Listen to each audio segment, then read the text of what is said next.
আর জলের মধ্যে অ্যাকোয়াপ্রাইম দিয়ে পাইপলাইনে ঢালা হচ্ছে গ্যাস পাইপ দিয়ে। ট্যাঙ্কটা পরিষ্কার করা হলো। ট্যাঙ্কের অবস্থা অত্যন্ত করুণ।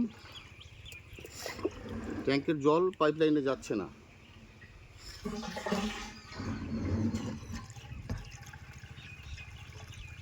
পাইপলাইনের ফার্মের মধ্যে যে পাইপ আছে, মেন যে পাইপটা যাচ্ছে, সেই পাইপের শেষ মাথাটা খুলে দেওয়া আছে।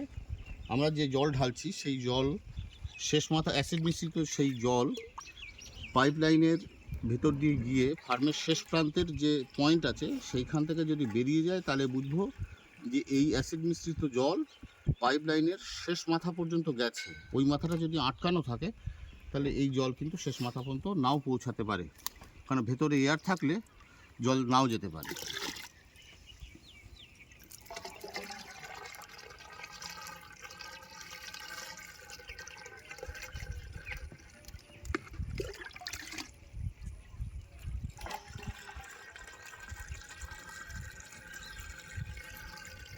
অ্যাকোয়াপ্রাইম 100 লিটারে 25 থেকে 30 ml করে দেওয়া হলো। ডোজ একটু স্ট্রং করা হলো।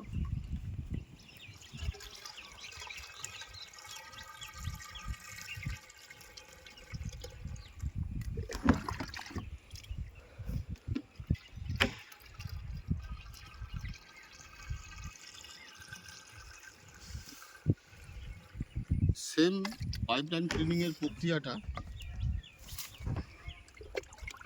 20 থেকে 22 দিন বয়সে আরেকবার করতে হবে, আবার রিপিট করতে হবে 30 দিন বয়সে।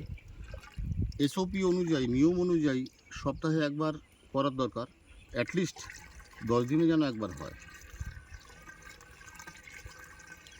ভিডিও ক্লোজ করি।